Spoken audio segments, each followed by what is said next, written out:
Good morning students. 10 Social Science, Civics, Lesson 2, Central Government, page number 248. Introduction. Central Government அப்படின்னு பார்க்கும்போது நம்மளுடைய Delhi government Modi கவர்மெண்ட்டை பற்றி இந்த லெசனில் படிக்க போகிறோம். The central government is the supreme government in our country. The headquarter of the central government is at New Delhi. New Delhi தான் இருக்குது. Articles 52 to 78 இவ்வளவும் இந்தியன் கான்ஸ்டிடியூஷன் நம்முடைய அரசியல் அமைப்பில் எக்ஸிக்யூட்டிவ் நம்ம யூனியன் எக்ஸிக்யூட்டிவ் நம்ம மத்திய நிர்வாகம் பற்றிய ஒரு குறிப்புகள் அதில் வந்து ஆர்டிகல் 52 to 78 எழுதியிருக்கு. த சென்ட்ரல் கவர்மெண்ட் அப்படின்னாலே நம்ம கவர்மெண்ட்டில் 3 ஆர்கன்ஸ் இருக்குது. அந்த ஆர்கன்ஸ் என்னெல்லாம் அப்படின்னு பார்க்கும்போது executive, legislative and judiciary. Executive அப்படின்னா சட்டம், எக்ஸிக்யூட்டிவ் அப்படிங்கும்போது நிர்வாகம் பண்ணுறது, லெஜிஸ்லேச்சர் அப்படிங்கும்போது சட்டம் ஏற்றுறது, ஜுடிஷியரி அப்படிங்கும்போது நீதித்துறை. இந்த 3 துறைகளை கொண்டது தான் நம்ம கவர்மெண்ட் அப்படின்னு சொல்கிறோம்.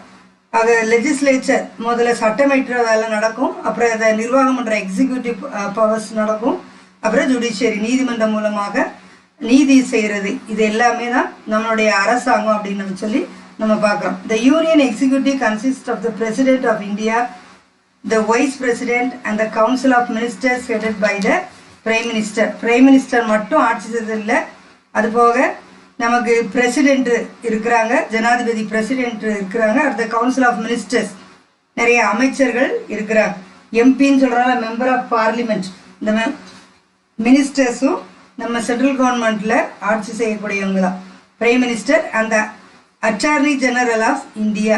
அட்டார்னி ஜெனரல் அப்படின்னு சொல்லும்போது நம்ம உச்ச நீதிமன்ற தலைமை நீதிபதியை தான் அட்டார்னி ஜெனரல் அப்படின்னு சொல்கிறாங்க.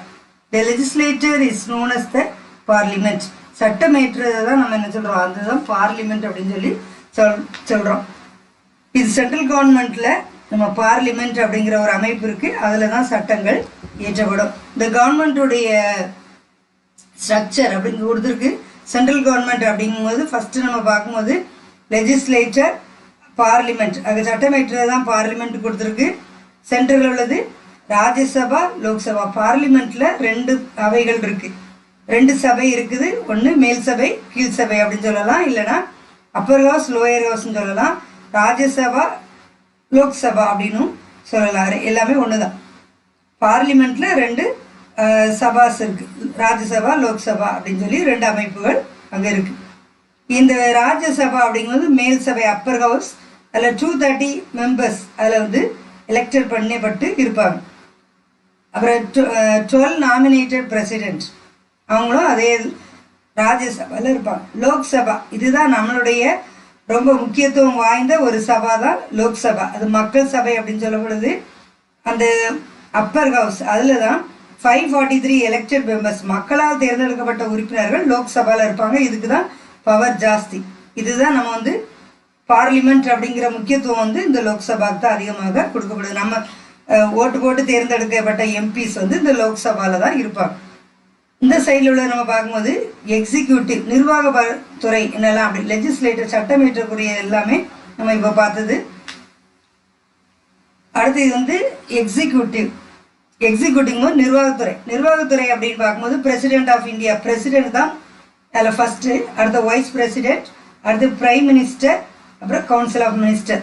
நிர்வாகம் பண்ணுறது யாரெல்லாம் அப்படிங்கும்போது முதல்ல ஜனாதிபதியை தான் பிரசிடென்ட், அடுத்து வைஸ் பிரசிடென்ட், அப்புறம் பிரைம் மினிஸ்டர், அப்புறம் கவுன்சில் ஆஃப் மினிஸ்டர்ஸ் அமைச்சர்கள் எல்லாம் சேர்ந்து நம்ம நிர்வாகத்திறனை டெல்லி கவர்மெண்ட்டுடைய நிர்வாகத்தை கவனிக்கிறது இவங்கெல்லாம் தான். நெக்ஸ்ட் வந்து ஜுடிஷியரி நீதிமன்றம் அப்படின்னு பார்க்கும்போது supreme court of India, supreme court தான் ஃபஸ்ட்டு, அடுத்து சீஃப் ஜஸ்டிஸ் ஆஃப் இந்தியா, அடுத்த கோர்ட் ஹைகோர்ட், அப்புறம் அதர் ஜட்ஜஸ், அதர் கோர்ட் எல்லாம் சேர்ந்து other judges. So 27 2 nominated by the president. இது வந்து இந்த லோக்சபாவோடைய அதர் ஜட்ஜஸ். இவ்வளவு தான் இந்த ஜுடிஷியரி. இந்த 3 துறைகளாக தான் நம்ம கவர்மெண்ட்டை இயங்கி வருது, legislature, executive and judiciary. Next நம்ம படிக்க போகிறது த பிரசிடென்ட் ஆஃப் இந்தியா. பிரசிடென்ட்டை பற்றி நம்ம படிக்க போகிறோம். The chief executive of the Indian Union is the president. முக்கியமான நிர்வாகத்துறைக்கு காரணமானவர் வந்து நம்ம பிரசிடென்ட் அப்படின்னு சொல்கிறோம். he is designated as the first citizen of India. முதல் குடிமகன், இந்தியாவுடைய முதல் குடிமகனே ஜனாதிபதி தான், பிரசிடென்ட் தான் அப்படின்னு சொல்லப்படுது. he is the supreme commander of the armed forces. மிலிட்ரிக்கு முப்படையினுடைய தலைவர் அப்படிங்கிறதும் இந்த பிரசிடென்ட் தான். Head of the union executive, நிர்வாகத்தினுடைய தலைவர் பிரசிடென்ட் தான். Article 53 of the constitution, the executive power of the union shall be vested in the president. ஆக நம்ம கான்ஸ்டிடியூஷன்ல 53 ஆர்டிகல்ல பிரசிடென்ட்டுடைய powers எல்லாத்தையுமே எழுதியிருக்கிறார். தென் இவருடைய குவாலிஃபிகேஷன் என்ன அப்படிங்கிறத நெக்ஸ்ட் படிக்க போகிறோம். பிரசிடென்ட் ஆகணும்னா என்னென்ன குவாலிஃபிகேஷன் இருக்கணும்? he should be a citizen of India, இந்தியாவில் பிறந்து இந்திய குடிமகனாக இருக்கணும். he must complete the age of 35 years, 35 வயது முடிந்திருக்கணும். he must not hold any office of profit under the union, state or local government. எந்த ஆஃபீஸ்லேயோ ஸ்டேட் கவர்மெண்ட்லேயோ யூனியன் கவர்மெண்ட்லேயோ வேலை செய்கிறவராக இருக்கக்கூடாது, government சம்பளம் வாங்குறவங்களா இருக்கக்கூடாது. he should have the other qualification to become a member of the Lok Sabha. இவர் வந்து பாராளுமன்ற உறுப்பினராக எம்பியாக இருக்கிறதுக்கு குவாலிஃபைடாக இருக்கணும். அப்படிப்பட்டவர் தான் பிரசிடெண்ட்டாக தேர்ந்தெடுக்க முடியும். இவருடைய நேமை ப்ரப்போஸ் பண்ணுற அட்லீஸ்ட் 10 எலெக்டர்ஸாவது இவருடைய நேமை ப்ரப்போஸ் பண்ணக்கூடிய அளவுக்கு பாப்புலராக இருக்கணும். If he is a member of any legislature, his seat will be deemed to have been vacated on the date she assumes the office of president. ஏற்கனவே ஒரு லெஜிஸ்லேச்சரில் மெம்பராக இருந்தார், ஆனால் அந்த பதவி அந்த நேரம் ரிசைன் பண்ணிட்டு அதுக்கு பதிலாக வேறு ஆளாக நினைச்சிருவாங்க, ஏற்படுத்தி கொள்வாங்க. அந்த வேறு வேலைகளை எதுவும் பார்க்கக்கூடாது, பிரசிடெண்டாக மட்டும் இருக்கிறதுக்காக அந்த பதவியை காலி பண்ணி கொடுத்துரும். It is a well-known fact that the President of India resides Rashtrapati Bhavan in New Delhi. இவருடைய ரெசிடென்ஸ் எங்கே இருக்குது அப்படின்னு பார்க்கும்போது ராஷ்டிரபதி பவன் நியூ டெல்லியில் இந்த பிரசிடென்ட்டுடைய வீடு வந்து இருக்குது. The residence and the office of the president are located in the same building. அதே பில்டிங்கில் தான் அவருடைய ஆஃபீஸும் அவருடைய வீடும் ரெசிடென்ஸும் இருக்கு. இது போக அவருக்கு இன்னும் 2 இடத்துல வீடுகள் கவர்மெண்ட் வச்சிருக்கிறாங்க. However, he has 2 other office come residence where he conducts office at least once a year. ஒரு வருஷத்துக்கு ஒரு தடவை அவங்க சில அந்த இடங்களுக்கு போய் பார்க்கலாம். அது எங்கெல்லாம் இருக்கு அப்படின்னு பார்க்கும்போது the retreat building at Shimla, Kashmir பக்கம் ஷிம்லாவில் ஒரு பில்டிங் இருக்கு பிரசிடென்ட்டுக்கு. ராஷ்டிரபதி நிலையம் அட் ஹைதராபாத், ஹைதராபாத்லேயும் ஒரு பிளேஸ் இருக்குது. இந்த 2 இடத்துலையுமே அவருக்கு ஆஃபீஸும் ரெசிடென்ஸும் இருக்கு. The next topic, election of the president. பிரசிடென்ட்டை எப்படி எலெக்ட் பண்ணுறாங்க? Elected by an electoral college in the system of proportional representation by means single transferable vote. ஒற்றை மாற்று ஓட்டு முறை மூலமாக இந்த பிரசிடென்ட்டை வந்து தேர்ந்தெடுக்கிறாங்க. சிங்கிள் டிரான்ஸ்ஃபரபிள் ஓட் அப்படின்னு சொல்லி ஒரு ஓட்டு வந்து தேர்ந்தெடுக்கப்பட்டு, அதான் எம்பிஸ் இந்த மெம்பர்ஸ் எல்லாம் சேர்ந்து இந்த பிரசிடென்ட்டை வந்து தேர்ந்தெடுக்கிறாங்க. இந்த மாதிரி சிங்கிள் டிரான்ஸ்ஃபரபிள் ஓட்டு மூலமாக தேர்ந்தெடுக்கிறாங்க. Elected members of national capital territory of Delhi and Puducherry. இந்த டெல்லியில் இதை மாதிரி தேர்ந்தெடுப்பு வந்து நடைபெறுது. பவர்ஸ் ஆஃப் த பிரசிடென்ட், அவருடைய பவர்ஸ் என்ன, அவருடைய அதிகாரங்கள் என்ன அப்படிங்கிறது அடுத்து படிக்கிறோம். எக்ஸிக்யூட்டிவ் பவர்ஸ், நிர்வாகத்தில் பிரசிடென்ட்டுடைய பவர்ஸ் என்ன அப்படின்னு பார்க்கும்போது ஆர்டிகல் 77ல் இவருடைய எக்ஸிக்யூட்டிவ் பவர்ஸை பற்றி சொல்லியிருக்குது. He appoints the prime minister and other members of the council of ministers. இவர் முதல்ல பிரைம் மினிஸ்டர், பிரதம மந்திரி மோடியை முதல்ல அப்பாயிண்ட் பண்ணுறது இந்த பிரசிடென்ட் தான். அவருடைய ஆலோசனையின் பேரில் மற்ற மெம்பர்ஸ் மினிஸ்டர்ஸ் இருக்கிறாங்கல்ல அவங்கள எல்லாத்தையும் தேர்ந்தெடுக்கிறது இந்த பிரைம் மினிஸ்டருடைய ஆலோசனையின் பேரில் பிரசிடென்ட் வந்து அவங்களுக்கு எல்லாத்துக்குமே அப்பாயிண்ட் பண்ணப்படுது. டிஸ்ட்ரிபியூட்டிங் போர்ட்ஃபோலியோஸ் டு த போர்ட்ஃபோலியோஸ்னால் அவங்களுக்குள்ள டிபார்ட்மெண்ட், எஜுகேஷன் டிபார்ட்மெண்ட், மற்ற டிபார்ட்மெண்ட் எல்லாத்தையும் ஒவ்வொருத்தருக்கும், சுற்றுலாத்துறை, இந்த மாதிரி ஒவ்வொரு டிபார்ட்மெண்ட்டையும் அவங்களுக்கு கொடுக்கறதும் இந்த பிரைம் மினிஸ்டருடைய அட்வைஸ் பேரில் பிரசிடென்ட் வந்து அவங்களுக்கு வந்து இந்த இதெல்லாம் அப்பாயிண்ட் பண்ணுறாங்க. He is responsible for making a wide variety of appointments. அது போக எல்லா பொறுப்புகளும் இந்த பிரசிடென்ட்டுக்கு உண்டு. These include the appointment of governor of state. நம்முடைய தமிழ்நாடு ஸ்டேட் கவர்னர் இருக்கார், ஆளுநர், அவரையும் நியமிக்கிறதும் இந்த பிரசிடென்ட் தான். Chief justice and other judges of the supreme court. Supreme கோர்ட்டில் உள்ள உச்ச நீதிமன்றம் தான் நம்மளுடைய தலைமை நீதிமன்றம். அந்த சுப்ரீம் கோர்ட்டினுடைய ஜட்ஜஸ், சீஃப் ஜஸ்டிஸ், அந்த கோர்ட்டில் உள்ள மெம்பர்ஸ் எல்லாத்தையுமே அப்பாயிண்ட் பண்ணுறது இந்த பிரசிடென்ட்டுடைய வேலை தான். சீஃப் ஜட்ஜ் அதான் அட்டார்னி ஜெனரல் பார்த்தோம். உச்ச நீதிமன்ற தலைமை நீதிபதிக்கு பேர் தான் அட்டார்னி ஜெனரல். அவரை நியமிக்கிறதும் இந்த பிரசிடென்ட்டுடைய ஒர்க்கு தான். And auditor general, the chief election commissioner, election வரும்போது election commissioner, chief election commissioner, அது போக 2 அசிஸ்டன்ட் இருப்பாங்க. இவங்க எல்லாத்தையுமே அப்பாயிண்ட் பண்ணுறது இந்த பிரசிடென்ட் தான். Union public service commission members, ambassadors, மற்ற நாடுகளிலிருந்து நம்ம நாட்டுக்கு, ஒவ்வொரு நாட்டிலேருந்து நம்ம நாட்டில் அம்பாசிடர்ஸ் இருப்பாங்க, வெளிநாட்டுடைய தூதர்கள் இருப்பாங்க நம்ம நாட்டில். அதையும் நியமிக்கிறது இந்த பிரசிடென்ட் தான் பார்க்குறோம். இது எல்லாமே அவருடைய executive powers. Then legislative powers. சட்டத்துறையில் பிரசிடென்ட்டுடைய பங்கு என்ன அப்படின்னு பார்க்கும்போது, he inaugurate the general election. ஆக எலெக்ஷன் எல்லாம் நடந்து அந்த செக்ஷன் எல்லாம் ஆரம்பித்து முடிக்கிறது பிரசிடென்ட் தான். At the beginning of the first session each year, ஒவ்வொரு தடவும் முதல் செக்ஷன் ஆரம்பிக்கும் போது பிரசிடென்ட் வந்து அந்த கூட்டத்தை முதல்ல ஆரம்பிச்சு வைப்பார். This address is essentially identical in nature to speech from தான். President summons parliament at least twice in year. வருஷத்துக்கு 2 தடவை அவர் வந்து ப்ரெசென்ட் ஆவார் பார்லிமெண்ட்டில். லெஜிஸ்லேட்டிவ் பவர்ஸ், சட்டமேற்ற நேரங்களில் வருஷத்துக்கு 2 தடவை வந்து பிரசிடென்ட் வருவார். ஃபர்ஸ்ட் ஸ்டார்டிங்கில் வருவார், அப்புறம் ஏதாவது இடையில வரதுக்கான வாய்ப்புகள் உண்டு. He may send messages to either house of the parliament with respect to a bill pending in the house. Bill அப்படின்னு சொல்லும் போது நம்ம பார்லிமெண்ட்ல லெஜிஸ்லேட்டிவ் பவர்ஸ், பார்லிமெண்ட் தான் சட்டமேற்றக்கூடிய ஒரு உரிமை உண்டு. இந்த பார்லிமெண்ட்ல பில், அதை பில் வந்து முதல்ல சட்டம் ஏற்றுவதற்கு முன்னாடி அதுக்கு பேர் வந்து பில். ஒரு பேப்பர்ல ஒரு சட்டம் எழுதியிருக்கிறாங்க அப்படின்னா ஆட்டோமேட்டிக்காக அதுக்கு வந்து நம்ம பில்லுன்னு தான் சொல்லுவோம். பிரசிடென்ட், பிரைம் மினிஸ்டருடைய கையெழுத்து, மினிஸ்டர்ஸுடைய கையெழுத்து,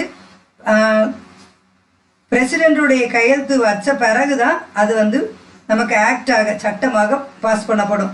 அது வரைக்கும் அது வந்து பில்லாக தான் இருக்கும்.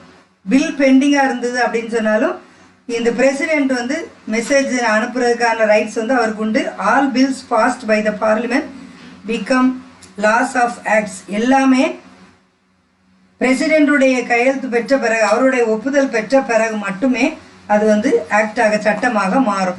Only after getting assent of the president, அவருடைய சம்மதம் இல்லாமல் எந்த பில்லுமே ஆக்டாக மாற முடியாது. Money bills cannot be introduced in the parliament without his approval. பண மசோதா இருந்தாலும் அதுவுமே இவருடைய ஒப்புதல் இன்றி சட்டமாக மாற முடியாது. He can even dissolve the Lok Sabha before the expiry of term of the house. ஏதாவது பிரச்சனைகள் இருந்ததுன்னா இந்த பார்லிமெண்ட்டை டிசால்வ் பண்ணக்கூடிய பவரும் பிரசிடென்ட்டுக்கு உண்டு. He nominate 12 persons who are eminent in the literature, science, sports, art and social service to Rajya Sabha. ஆக legislative powers அவ்வளோமே லோக்சபாக்கு தான் உண்டு. ராஜ்யசபா அப்படிங்கும்போது அப்பர் ஹவுஸ், மேல் சபையில் உள்ளது. மேல் சபையில் ஒரு 12 மெம்பர்ஸ் பிரசிடென்ட் வந்து எலெக்ட் பண்ணி, நாமினேட் பண்ணி வைக்கிறாங்க. எலெக்ஷன் அப்படின்னு சொல்லும்போது மக்களால் தேர்ந்தெடுக்கப்பட்ட உறுப்பினர்கள் வர்றதா எலெக்ஷன். நாமினேஷன் அப்படிங்கும்போது பிரசிடென்ட் வந்து அவர் யாரை மெம்பர்ஸாக தேர்ந்தெடுக்கிறாரோ அவங்க எலெக்ட் பண்ணி வைக்கிறார். இப்போ உங்கள் கிளாஸ் லீடரில் டீச்சர் வந்து யாரையாவது ஒருத்தரை நியமிக்கிறாங்க அப்படின்னா அது நாமினேஷன். நியமிச்சு நீ லீடராருன்னு சொல்லிடுவாங்க, அது நாமினேஷன். நீங்கள் எல்லாம் சேர்ந்து ஒரு பையனுக்கு ஓட்டு போடுறீங்க அப்படின்னு சொன்னால் யார் லீடராக இருக்கணும் அப்படின்னு சொல்லி நீங்கள் சஜஸ்ட் பண்ணுறீங்க அப்படின்னு சொன்னால் அது வந்து எலெக்ஷன். இந்த மாதிரி சஜஷன் தான் இங்கே வந்து நடைபெறுது. ஆக நாமினேஷன் எலெக்ஷனுக்கு வித்தியாசம் இருக்குது. He can also nominate 2 persons belonging to Anglo-Indian. 12 பர்சனே nominate பண்ணுற பிரசிடென்ட். அது போக ஆங்கிலோ இண்டியன் 2 பேரையும் லோக்சபாவுக்கு அவர் வந்து நாமினேட் பண்ணுறார், நியமிக்கிறார். தென் ஃபைனான்ஷியல் பவர், அவருடைய ஃபைனான்ஷியல் பவர் அப்படின்னு பார்க்கும்போது ஆனுவல் பட்ஜெட், சென்ட்ரல் கவர்மெண்ட்டுடைய பட்ஜெட் அதெல்லாம் நியமிக்கிறது இந்த பிரசிடென்ட் தான். The annual financial statement, the Constitution of India places contents fund of India is the disposal of the president. ஆக பட்ஜெட் எல்லாமே அவருடைய ஒப்புதல் பெற்று தான் வெளிவரும். அடுத்து எமர்ஜென்சி ஃபைனான்ஸ், ஏதாவது எமர்ஜென்சிக்காக ஃபைனான்ஸ் தேவைப்படுமானால் அதுவும் பிரசிடென்ட்டுடைய முறையில் தான் அவர் தான் கொடுக்கக்கூடிய அளவுக்கு நம்மளுடைய கான்ஸ்டிடியூஷனில் எழுதப்பட்டிருக்கு. he can make advances out of the contingency fund of India to meet any unexpected expenditure. ஆக ஏதாவது திடீர்னு எதிர்பாராத விதமாக தேவைப்படக்கூடிய ஃபைனான்ஸுக்கும் பிரசிடெண்ட் தான் வந்து இந்த மாதிரி பணம் கொடுக்கறதுக்கான பவரை பெற்றிருக்கிறார். ஒவ்வொரு ஃபைனான்ஸ் கமிஷனும் 5 இயர்ஸாக இவருடைய பதவி வந்து இருக்கும். அது ஜுடிஷியல் பவர்ஸ். ஜுடிஷியலில் இவருடைய பிரசிடென்ட்டுடைய பவர்ஸ் என்ன அப்படின்னு பார்க்கும்போது, president power to grant pardons, reprieves, respites or remissions of punishment. அதாவது ஒரு தண்டனை பெற்ற ஒரு நபருக்கு இவர் தண்டையிலிருந்து விடுவிக்கிறதுக்கோ, தண்டனையை ஒத்தி வைக்கிறதுக்கோ, அதை குறைக்கிறதுக்கோ, இல்லைன்னா ஒரு ஆயுள் தண்டனை கைதியை மன்னித்து விடுறதோ, இது எல்லா பவரும் பிரசிடென்ட்டுக்கு தான் உண்டு, வேற யாருக்கும் கிடையாது. Military powers. The supreme command of defense force of the union shall be vested. ஆக முப்படையினுடைய தலைவர் அப்படின்னு சொல்றது நம்ம பிரசிடென்ட் தான். அதான் மிலிட்ரி பவர்ஸ் எல்லாம் அவருடைய தான். இவர் தான் சட்டம் ரெகுலேட்டட் பை லா. இவருடைய சட்டத்தினால தான் ஃபுல்லாக மிலிட்ரி பவர்ஸ் எல்லாமே ஆர்கனைஸ் பண்ணப்படுது. தென் டிப்ளமேட்டிக் பவர்ஸ். டிப்ளமேட்டிக் பவர்ஸ் ராஜதந்திர முறையில் இவருடைய பதவி என்ன அப்படின்னு பார்க்கும்போது, the president appoints Indian diplomats to other countries and receive foreign diplomats posted to India. The ambassador designate becomes ambassador after calling. ambassadorனா வெளிநாட்டு தூதுவர்கள் டெல்லியில் இருப்பாங்க. ஜெர்மனியோ அமெரிக்காவோ எல்லா நாட்டு தூதுவர்களும் நம்ம நாட்டில் இருப்பாங்க. இங்கேருந்து ஏஜென்சி மாதிரி நியூஸ்களை அங்கே வெளிநாடுகளுக்கு அனுப்புவாங்க. அங்கே உள்ள நியூஸ்களை இங்கே அனுப்புவாங்க. அதற்காக இருப்பாங்க. All treaties and agreements. வெளிநாட்டோடு கூட ஃபாரின் பாலிசி, இந்த அக்ரிமெண்ட் ஒப்புதல் எல்லாமே ஃபுல்லாக இந்த பிரசிடென்ட்டுடைய கண்ட்ரோலில் தான் எல்லாமே இருக்குது. தென் எமர்ஜென்சி பவர்ஸ். எமர்ஜென்சி காலங்களில், நெருக்கடி காலங்களில் ஆர்டிகல் 352 படி எமர்ஜென்சி டிக்ளேர் பண்ணுறதும் இந்த பிரசிடென்ட்டுடைய வேலை தான். Then removal of the president. The president may by writing under his hand address to the vice president resign his office. இவருடைய பதவி இவருக்கு தேவையில்லை, பிடிக்கல அப்படின்னு சொன்னால் இவர் வந்து ஒரு லெட்டர் எழுதி வைஸ் பிரசிடென்ட் கொடுத்துட்டா வைஸ் பிரசிடென்ட் வந்து அந்த வேலையை அவர் செய்வார். he must be supported by not less than 1/4 to the of the total strength of the house for its introduction. இவர் வந்து இந்த மாதிரி வேலை வேண்டாங்கும் போது 1/4 of the total அதை வந்து அக்செப்ட் பண்ணணும். அப்படின்னா தான் அவருடைய ரிசைனிங் லெட்டர் வந்து அக்செப்ட் பண்ணப்படும். அவர் பதவி தேவையில்லைன்னு அவராக சொல்லும்போது மட்டுமே இந்த பிரசிடென்ட்டுடைய பதவி வந்து இல்லாமல் போகும். அவருக்கு சுகம் இல்லை அப்படின்னாலும் இந்த பிரசிடென்ட்டுடைய பதவியை வைஸ் பிரசிடென்ட், துணை அசிஸ்டண்ட் வந்து இதை பார்ப்பறா தான் வைஸ் பிரசிடென்ட். நெக்ஸ்ட் டாபிக் வந்து வைஸ் பிரசிடென்ட். வைஸ் பிரசிடென்ட் அப்படின்னா துணை ஜனாதிபதி. நெக்ஸ்ட் ஜனாதிபதி அசிஸ்டன்ட் பிரசிடென்ட் அப்படின்னு பார்க்குறோம். Second highest office in the country. This office model on the lines of American vice president. அமெரிக்காவில் இருக்கிற மெத்தட் படியே இந்த வைஸ் பிரசிடென்ட் பதவியும் நமக்கு இருக்கு. இந்த வைஸ் பிரசிடென்ட்டுக்குள்ள குவாலிஃபிகேஷன் என்னெல்லாம் அப்படின்னு பார்க்கும்போது, he should be a citizen of India. இந்திய குடிமகனாக இருக்கணும். completed 35 years 35 வயது முடிந்தவராக இருக்கணும். he must not hold any office. எந்த கவர்மெண்ட் ஆஃபீஸ்லேயோ வேலை பார்க்குறவராக இருக்கக்கூடாது. he should have the other qualification required to become a member of a Rajya Sabha. ஆக அப்பர் ராஜ்யசபாவில் மெம்பராக இருக்கணும்.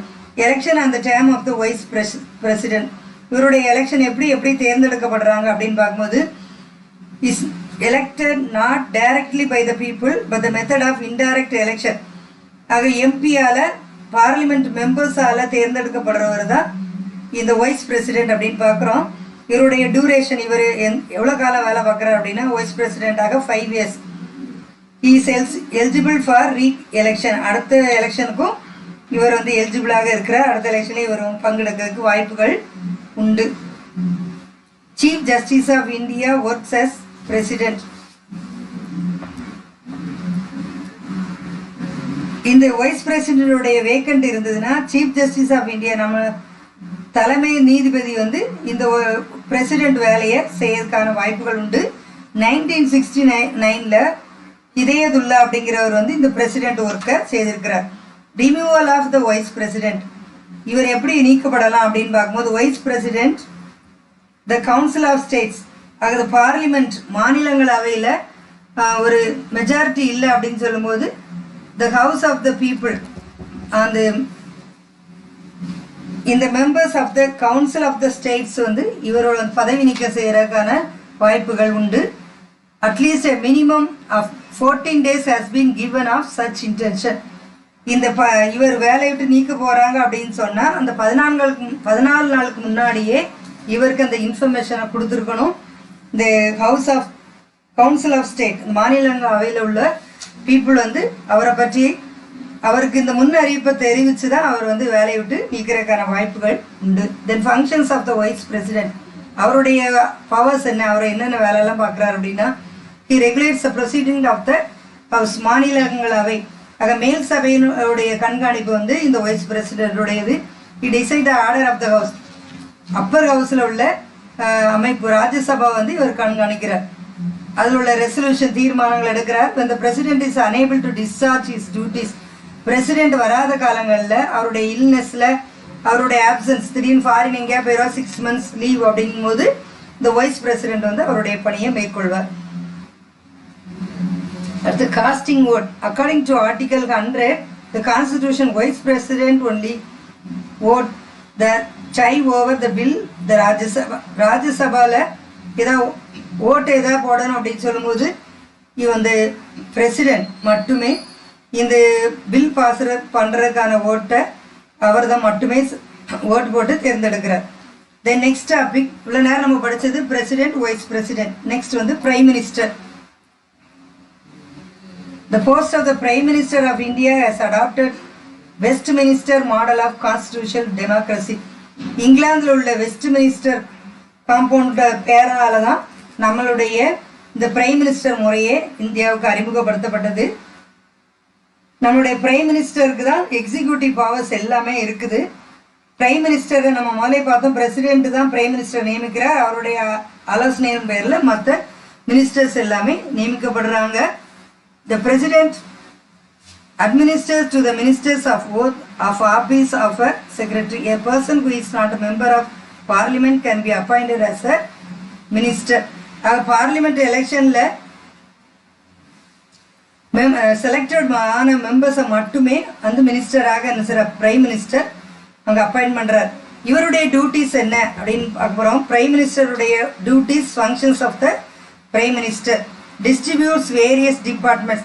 ஒவ்வொரு டிபார்ட்மெண்ட்டும் ஒவ்வொருவருக்கு பிரித்து கொடுக்குறது.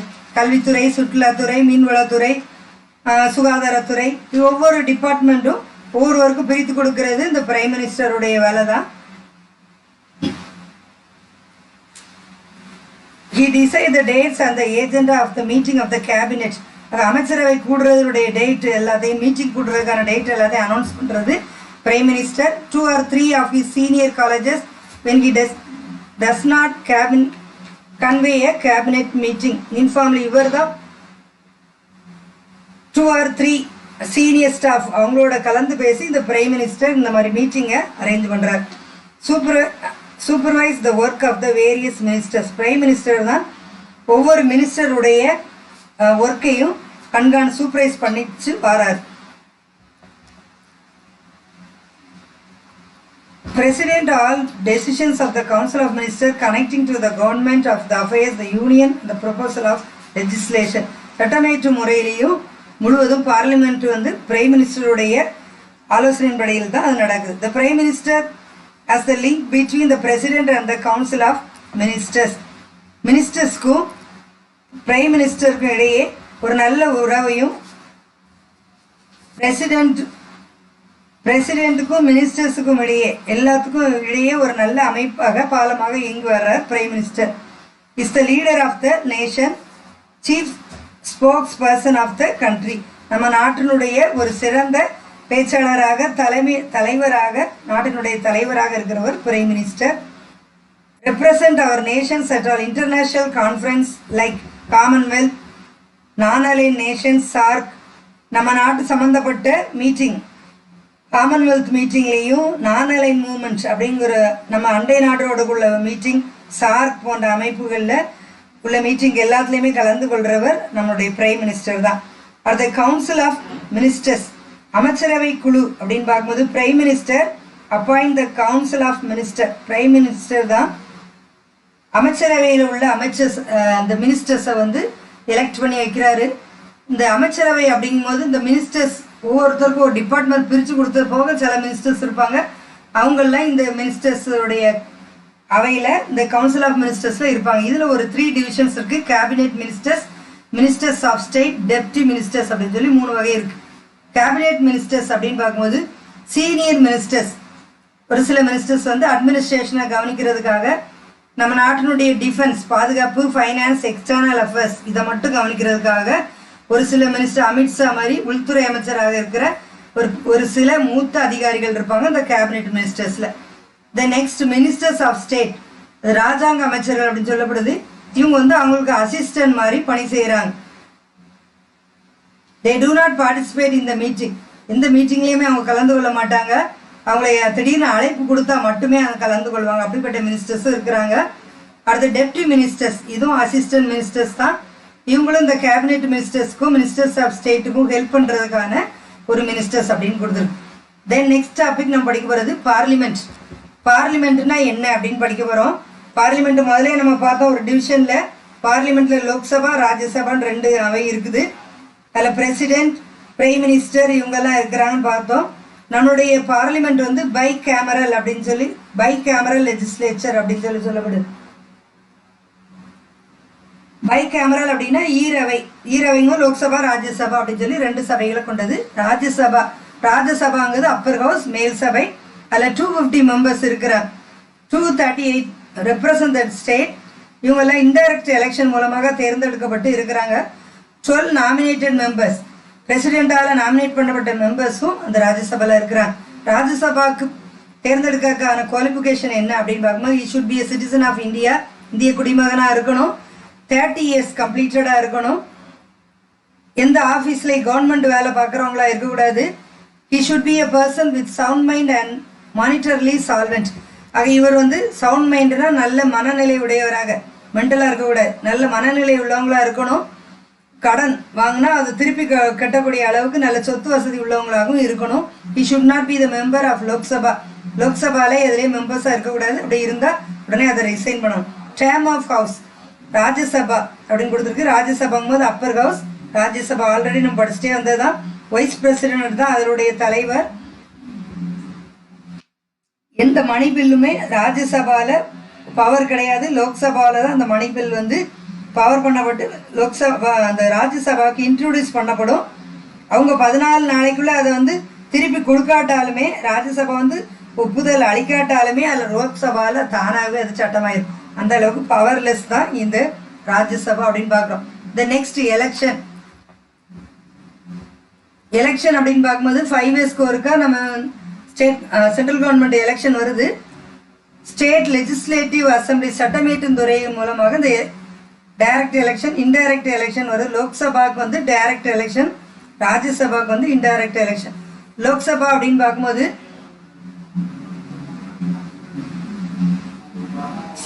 மேக்சிமம் மெம்பர்ஸ் லோக்சபாவில் வந்து எவ்வளோ பேர் இருக்கணும் அப்படின்னா 552 இருக்கணும். ஆனால் லோக்சபாவில் இன்னைக்கு டுடே எவ்வளோ இருக்குது அப்படின்னா 543 elected members. Member of parliament, மக்களால் தேர்ந்தெடுக்கப்பட்ட உறுப்பினர்கள் மட்டுமே லோக்சபாவில் இருப்பாங்க. அவங்க வந்து 543 வந்து இருக்கிறாங்க. Out of this 530 members are elected from the different state. ஒவ்வொரு ஸ்டேட்டுக்கும் ஒவ்வொரு தொகுதியாக பிரிக்கப்பட்டு, மக்கள் தொகை அடிப்படையில் பிரிக்கப்பட்டு எலெக்ஷன் நடத்தப்பட்டு ஒவ்வொரு வேட்பாளர் நின்று ஒவ்வொரு எம்பியாக நம்ம செலக்ட் பண்ணி லோக்சபாவுக்கு அனுப்புகிறோம். அவங்க தான் மெம்பர் ஆஃப் பார்லிமெண்ட் அப்படின்னு சொல்கிறோம். 13 members from the union territories. Union டெரிட்டரிஸ்லேருந்து 13 மெம்பர்ஸ் வந்து எம்பியாக இருக்கிறாங்க. At present the Lok Sabha consist of 545 members வந்து லோக்சபாவில் இருக்கிறாங்க. பார்லிமெண்ட்டில் உள்ள ஒரு அவை தான் லோக்சபா. அவங்களுடைய குவாலிஃபிகேஷன் என்ன? லோக்சபாவில் இருக்கிற மெம்பர்ஸ் எம்பியுடைய qualification, he should be a citizen of India, இந்திய குடிமகனாக இருக்கணும். He should not be less than 25 years of age, 25 வயது முடிஞ்சிருக்கணும். எலக்ட்ரல் ரோல், ஆக எலெக்ஷன் ஓட்டு போடுற லிஸ்ட்டில் அவங்க பேர் இருக்கணும். எலெக்ஷனுக்கு அவங்க தகுதியாக இருக்கணும், ஓட்டு போடுறதுக்கு தகுதியானவங்களாக இருக்கணும். He should not hold any office, எந்த ஆஃபீஸில் கவர்மெண்ட் வேலை எதுவுமே பார்க்கக்கூடாது. He should be mentally sound and economically solvent, நல்ல மனநிலம் உள்ளவராக இருக்கணும். சொத்துடையவர்களாக இருக்கணும். இந்த term of the house Lok Sabha உடைய டியூரேஷன் வந்து 5 years.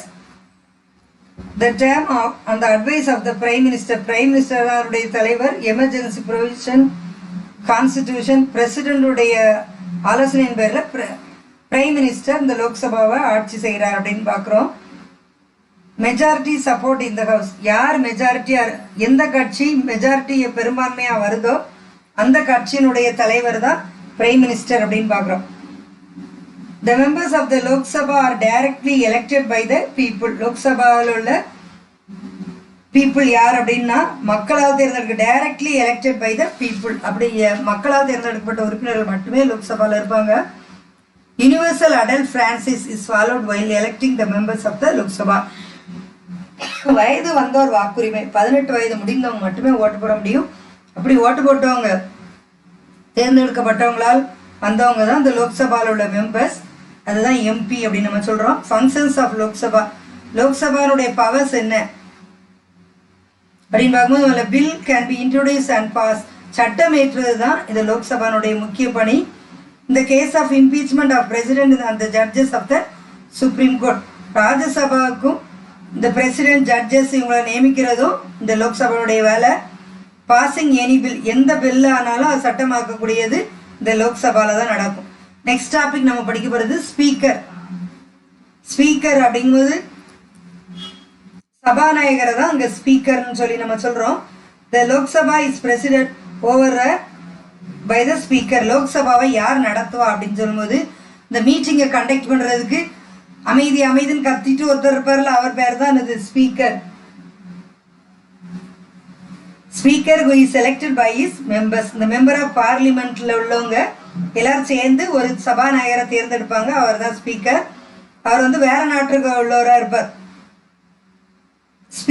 Speaker occupies an essential position of our parliamentary democracy. நம்மளுடைய நாட்டினுடைய டெமோக்ரஸியில் பார்லிமெண்ட்டில் ஸ்பீக்கர் வந்து இந்த கூட்டங்களை நடத்துவார்.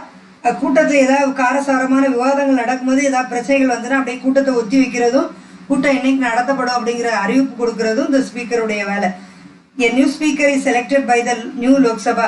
ஆக அந்த ஆட்சி 5 வருஷம் முடிஞ்ச பிறகும் அந்த ஸ்பீக்கர் ஆட்சியில் பதவியில் தான் இருப்பார். அடுத்த ஸ்பீக்கர் தேர்ந்தெடுக்க வரைக்கும் அவர் அந்த வேலையில் இருப்பார் அப்படிங்கிறது சொல்லப்படுது. The deputy speaker presides except when a resolution for his own removal under the consideration. அவர் வரலை அப்படிங்கும்போது அதுக்கு அசிஸ்டண்டாக ஒரு ஸ்பீக்கரும் வச்சிருப்பாங்க. Powers and functions of the parliament. Parliament எப்பெல்லாம் கூடப்படும் அப்படின்னா பட்ஜெட் செக்ஷன். நம்ம ராஜ்யசபாவில் 18 மெம்பர்ஸ் இருக்கிறாங்க, லோக்சபாவில் 39 மெம்பர்ஸ் மக்களால் தேர்ந்தெடுக்கப்பட்டு இருக்கிறாங்க. தென் பார்லிமெண்ட் செக்ஷன் வந்து எப்பெல்லாம் கூட்டப்படும் அப்படின்னா பட்ஜெட் போடுறதுக்காக பிப்ரவரியிலேருந்து மார்ச் வரைக்கும் கூட்டப்படும். அது மான்சூன் செக்ஷன் பருவ காலங்களில் ஜூலை டு செப்டம்பரில், அப்புறம் குளிர்கால கூட்டத்தொடர் வின்டர் சீசனில் November to December. Powers and functions of the parliament. பார்லிமெண்ட்டுடைய ஃபங்க்ஷன்ஸ் என்ன அப்படின்னா முதல் வேலை சட்டம் ஏற்றுறது தான் பார்லிமெண்ட்டுடைய வேலை, அதான் லெஜிஸ்லேஷன். ஓவர்சீயிங் ஆஃப் அட்மினிஸ்ட்ரேஷன், நிர்வாகத்தை கவனிக்கிறதும் பார்லிமெண்ட்டுடைய வேலை. பாசிங் ஆஃப் பட்ஜெட், வரவு செலவை கணக்கிடுறதும் இந்த பார்லிமெண்ட்டுடைய வேலை. பப்ளிக், அப்புறம் நிறைய திட்டங்கள், மக்கள் நல திட்டங்கள் தீட்டுவதும் இந்த பார்லிமெண்ட்டுடைய வேலை. டெவலப்மெண்ட் பிளான்ஸ், இன்டர்நேஷ்னல் ரிலேஷன்ஸ், வெளிநாட்டு உறவுகள், இது எல்லாத்தையுமே எல்லா சட்டத்திட்டங்களை எழுதுறது எல்லாமே இந்த பார்லிமெண்ட்டுடைய வேலை தான் லோக்சபாவுடைய வேலை. Parliament is also vested with powers to impeach the president and to remove the judges of the Supreme Court and High Courts. அதுபோக பார்லிமெண்ட்டுடைய பவர் என்ன அப்படின்னு பார்க்கும்போது அரசியல் குற்றச்சாட்டு ஏதாவது பிரசிடென்ட் மேலே இருந்தால் பிரசிடெண்ட்டை ரிமூவ் பண்ணக்கூடிய அளவுக்கு பவர்ஸ் வந்து இந்த லோக்சபாவுக்கு கொடுக்கப்பட்டிருக்குது. Supreme court judges, chief election commissioner, auditor general, இவங்களை எல்லாருமே பதவி நீக்கம் செய்யக்கூடிய ஒரு பொறுப்பும் இந்த லோக்சபாக்கு, பார்லிமெண்ட்டில் உள்ள லோக்சபாக்கு உண்டு. அடுத்தது change the boundaries of the state, ஒவ்வொரு மாநிலத்தினுடைய எல்லைக்குரிய மாற்றக்கூடியதும் இந்த பார்லிமெண்ட்டுடைய பவர்ஸாக இருக்கு. அடுத்து அட்டர்னி ஜெனரல் ஆஃப் இந்தியா, தலைமை வழக்கறிஞர், அதாவது நம்முடைய சுப்ரீம் கோர்ட்டினுடைய தலைமை நீதிபதி, அதுதான் இந்த பணி. He is the highest law officer. சட்டத்துறை மேதை அப்படின்னு சொல்லப்படுது. He is appointed by the president. President நியமிக்கப்படுதார் பிரசிடென்டால. He must be a person who is qualified to be appointed the judge of Supreme Court.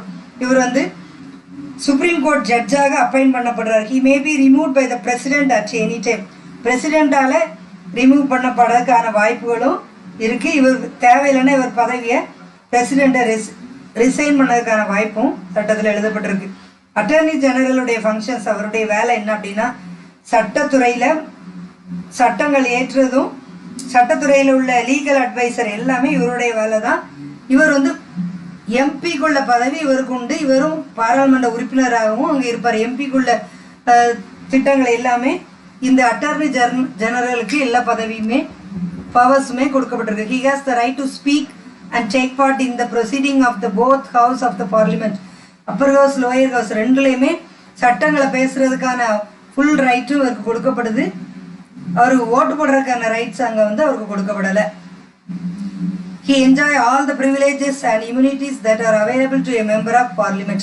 ஆக மெம்பர் ஆஃப் எம்பிக்குள்ள எல்லா ப்ரிவிலேஜும் அவருக்கு கொடுக்கப்படுது. Then next topic judiciary.